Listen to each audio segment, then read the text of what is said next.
जितना एकादशी के दिन भगवान का ओम नमो भगवते वासुदेवाय का जाप करें या अपने गुरु मंत्र का स्मरण करें, या जो मंत्र आपके हृदय में समाहित हो, श्री शिवाय नमस्तुभ्यम, ओम नमः शिवाय, राम कृष्ण शिव, जो मन पड़े उसका भजन करें, पर दिल से करें। जितनी देर करते बने उतना देर करो। माला पकड़ने की भी जरूरत नहीं कि माला पकड़ के बैठो, तो घटकी जिब्या से जप लो नहीं जी वही उत्तम ही पूरा हो जाए, वही बहुत है। शास्त्र ये नहीं कहता कि भगवान को चावल नहीं चढ़ाना चाहिए।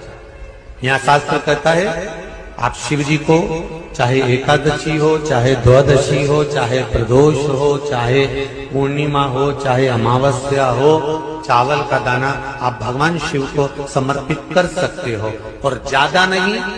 शंकर कभी ये नहीं कहते कि मुझे बहुत सारा चढ़ा। शंकर जी की कथा कहती है कितना, मात्र एक चावल।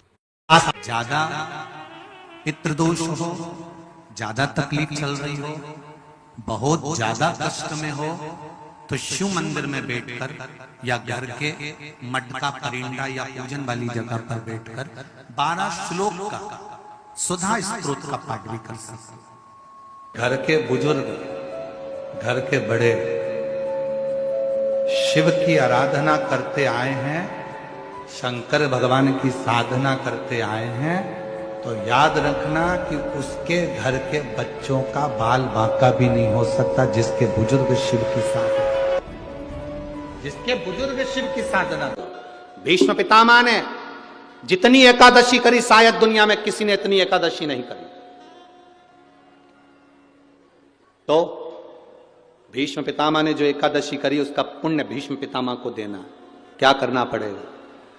पितामह के लिए अर्जुन से कहो बाण छोड़े, पितामह के शरीर को वो बाण छुएंगे, लगेंगे। दुनिया को लगेगा कि भीष्म पितामह बाणों की सैया पर पड़े हैं, और भीष्म पितामह बाणों की सैया पर नहीं।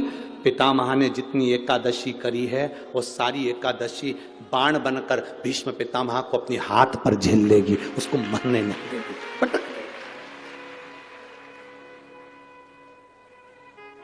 जिसको इतने सारे बाण चुभे हों उसको कितना कष्ट होगा, पर भीष्म पितामह का पूरा शरीर देखो, पूरी कथा देखो, भीष्म पितामह की महाभारत को उठाकर एक एक पर्व को पढ़कर देखना, उसमें भीष्म पितामह बड़े आनंद से बाणों की सैया पर पड़े। द्वारकाधीश पूछ रहे हैं मरते क्यों नहीं हो, दर्द नहीं हो रहा, कष्ट नहीं हो रहा? भीष्म पितामह कह रहे हैं मुझे तो लगता ही नहीं कि मैं बाणों की सैया पर हूं, मुझे तो लगता है जैसे मैं मेरी मां की गोद में सोया हुआ हूं। एकादशी ने भीष्म पितामह को झेल कर रखा था। एकादशी शिव कथा कह रही है। कोई चिढ़ रहा है, चिढ़ने दो, कोई अपशब्द कह रहा है, कहने दो, कोई आड़ा टेढ़ा कह रहा है, कहने दो, कोई कुछ भी बोले तुम्हें मतलब। कि जो शुक्ल पक्षी की एकादशी के दिन शास्त्र कहता है घर के बुजुर्गों को, घर के बड़ों को, जेठ जेठानी हो, सास ससुर हो, घर में जो तुम्हारी उम्र से बड़ा हो, उसको एकादशी के दिन फूल या पीली चने की दाल या पीला वस्त्र, कुछ भी पीली सामग्री आज घर के बड़ों को देना चाहिए। क्यों देना चाहिए? तो शिव महापुराण की कथा कहती है कि जो शुक्ल पक्षी की एकादशी के दिन पीली वस्तु का दान दे देता है, घर के किसी ब्राह्मण को देने नहीं जाना, किसी मंदिर में देने नहीं जाना, आपके ही घर में, आपके ही घर के बड़ों को कोई भी पीली चीज का दान कर सकते। फूल हो, मिठाई हो, कोई अनाज हो, कोई वस्त्र हो, पीली वस्तु का दान दे। हमारी दृष्टि में जब हम अच्छाई देखते हैं तो सबकी अच्छाइयां दिखती हैं। जब हमारी दृष्टि में हम दूसरे के कहने पर बुराई देखना चालू कर देते हैं तो अपने बच्चों में भी हमें बुरा ही नजर आने लगता है। बुरा।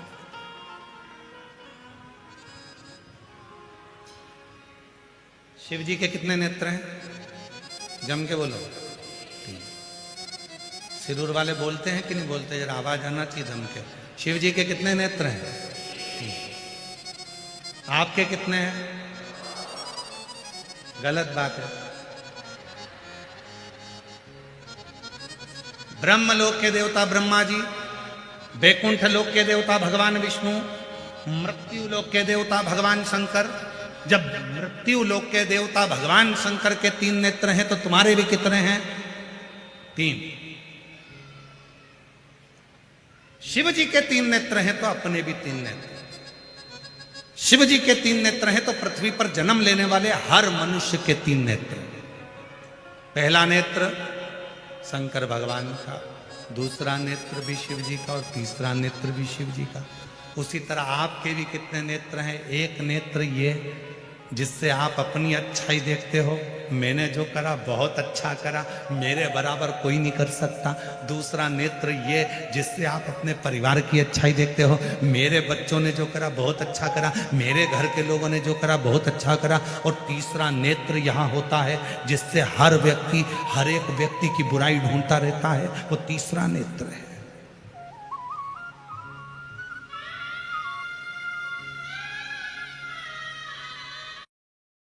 तीसरा नेत्र शिव जी का तीसरा नेत्र खुलता है तो कामदेव जलकर भस्म होता है। शिव जी का तीसरा नेत्र खुलता है तो चारों तरफ हाहाकार होता है। और आपका तीसरा नेत्र खुलता है तो घर में हाहाकार मच जाता है। क्यों? क्योंकि हम बुराइयां देखते हैं और बुराइयां बोलते हैं। ने भोजन नहीं करा, पता करो कौन भूखा है। अर्जुन, नकुल, सहदेव, भीम, युधिष्ठिर ने मालूम करा तो एक संत कुटिया में बैठे थे। बाबा आपने भोजन किया? नहीं। भंडारे में क्यों भोजन नहीं किया? नहीं नहीं नहीं, मैंने भोजन नहीं। क्यों नहीं करते? इसलिए नहीं करता कि मुझे 108 अश्वमेध यज्ञ का फल जब पांडव देंगे तो मैं उनके घर में भोजन करूंगा।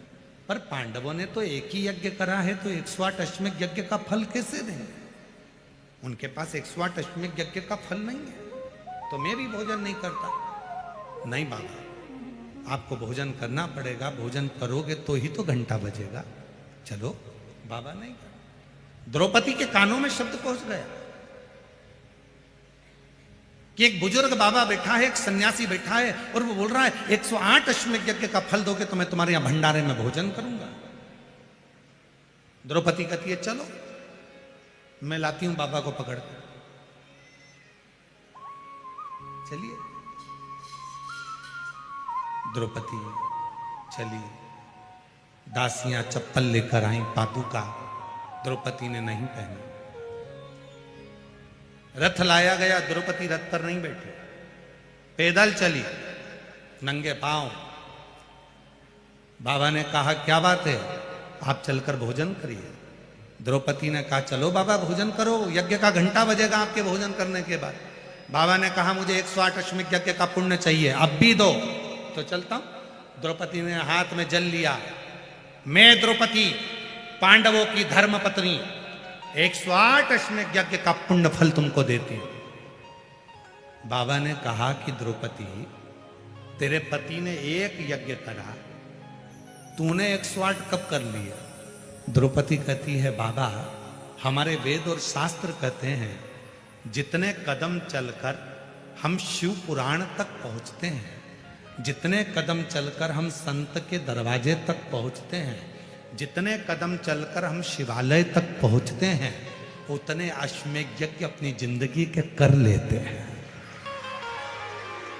उतने अश्वमेध यज्ञ आपके दरवाजे तक आने में मैं 5000 कदम चलकर आई हूं।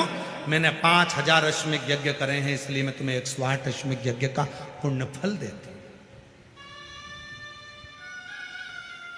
संत ने लिया, उठे, चले, भोजन किया, घंटा बजा। अब कोई अच्छाई देखना हो तो लोग अच्छा देखें। अरे इतनी दूर पार्किंग कर दी, कोई बात नहीं, बाबा तुम्हारे चलने से यज्ञ करवाना चाहता है, उस यज्ञ का पुण्य तुम्हें देना चाहता है। कोई कष्ट होगा, कोई दुख होगा, कोई तकलीफ होगी, चले।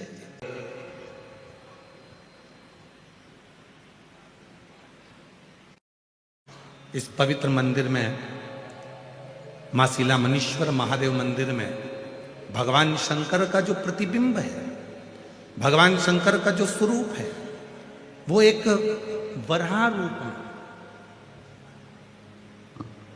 एक शुकर रूप में, और शुकर में भी नारी 12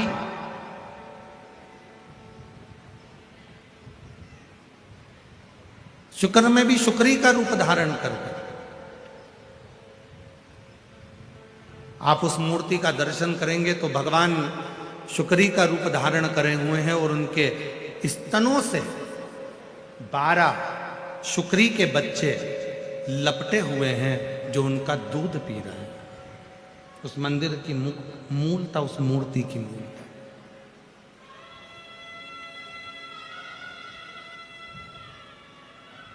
कभी तमिलनाडु प्रदेश में जाएं तो भगवान शिव के इस रूप का दर्शन करें।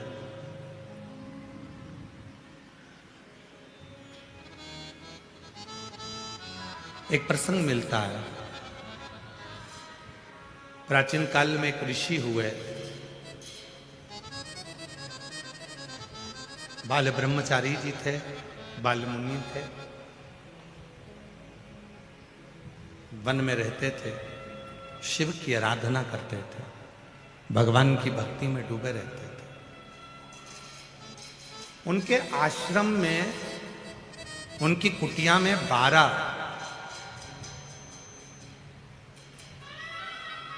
बच्चे छोटे छोटे निवास करते थे जिनको वो विद्याध्ययन कराते थे, वेद पढ़ाते थे। और बड़े भाव से जब बच्चे वेद पढ़ने के लिए उनके आश्रम में आते थे, जब वेद पढ़ने के लिए उनके पास पहुंचते थे, तो वो 12 बच्चों से ज्यादा अपने पास में एक भी बच्चा नहीं रखते थे और सारे बच्चों को घर भेजते थे। रखते थे तो केवल 12।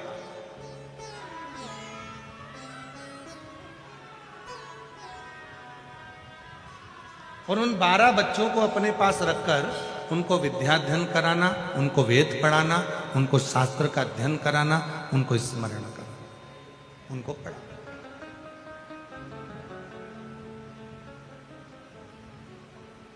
अब वो जो 12 बच्चे वहां रहकर वेद का अध्ययन कर रहे हैं, पढ़ाई कर रहे हैं, एक दिन गुरुजी ने उनको बुलाया। बालमुनि जी ने उनको बुलाकर कहा, देखो तुम मेरे पास में विद्याध्ययन करने के लिए आए हो, पर मेरा एक निवेदन स्वीकार करना। तुम वेद पढ़ो, शास्त्र पढ़ो, अध्ययन करो, सब कुछ करो, मना नहीं है, पर सबसे पहला काम करना, यदि वेद पढ़ना है, विद्याध्ययन करना है, पढ़ाई करना है, तो मेरे पास रहने वाले एक एक बच्चे ध्यान करना कि किसी भी शिव भक्त की कभी निंदा मत करना, किसी शिव भक्त की कभी हंसी मत उड़ाना, किसी शिव भक्त के लिए कभी अपमानजनक शब्द मत कहना, कभी शिव भक्त के लिए आड़ा टेढ़ा मत कहना, कभी भी।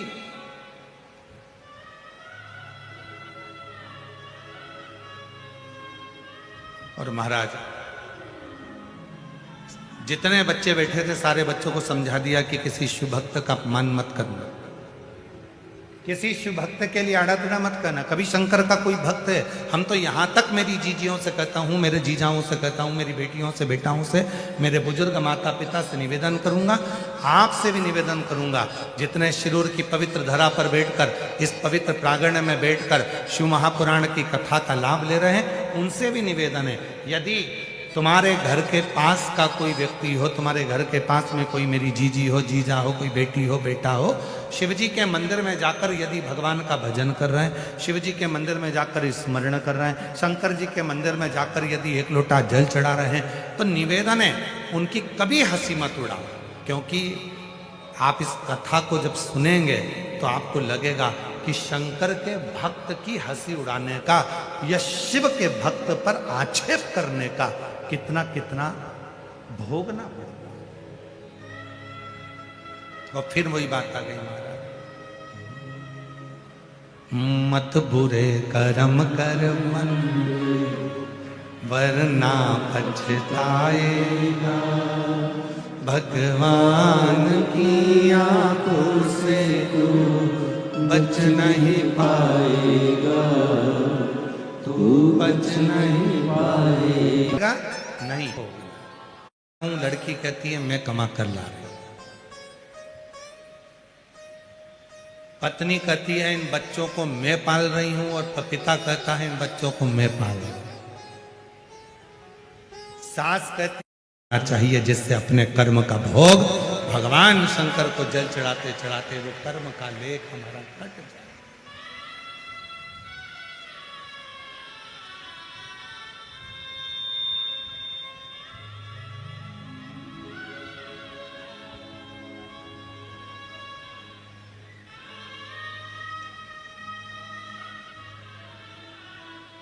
आज घरों में बहुत बड़ी उलझन खड़ी हो गई। लड़का कहता है कि मैं कमा कर ला रहा हूं, लड़की कहती है मैं कमा कर ला रही हूं।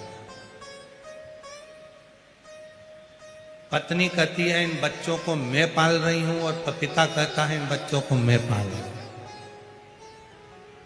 सास कहती है कि तुम्हारे बच्चों को मैं पाल रही हूं, तुम तो खूब एंजॉय कर कर शॉपिंग मॉल घूम रहे हो।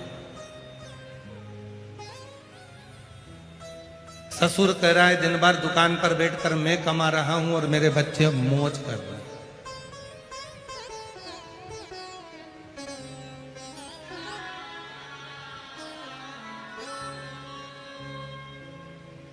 यदि शिवजी और पार्वती जी से पूछा जाए कि सबसे सुंदर दाम्पत्य जीवन जीने का तरीका क्या है, सबसे सुंदर दाम्पत्य जीवन जीने का तरीका क्या है, घर में सुखी रहने का सबसे सुंदर तरीका क्या है, कोई ऐसा फार्मूला बता दिया जाए कि हमारे घर में सुख आ जाए और हमारा दाम्पत्य जीवन भी सुखी हो जाए, तो शिव पुराण कहती है उस दाम्पत्य जीवन को और परिवार में सुख पाना चाहते हो तो उसके लिए मैं और मेरा का त्याग कर दो। एक शब्द घर में लेकर आ जाओ, हम जो कुछ भी कर रहे हैं हम सब कर रहे हैं, कोई दूसरा नहीं। पत्नी के मैं कर रही, पति के मैं कर रहा, सास के मैं कर रही, ससुर के मैं कर रहा, बहन के मैं कर रही, भाई के मैं कर रहा, बेटी के मैं कर रहा, बेटा कहे मैं कर रहा। ये जो मैं का संबोधन है, इस मैं के संबोधन को उठाकर बाहर पटक दो और हम एक संबोधन आ जाए, हम सब इकट्ठे होकर परिवार हमारा इतना अच्छा है गुरुजी, मेरा परिवार नहीं हमारा परिवार इतना अच्छा है गुरुजी, हमारा सिंदूर इतना अच्छा है कि शिव महापुराण की कथा हम सब मिलकर करा रहे हैं।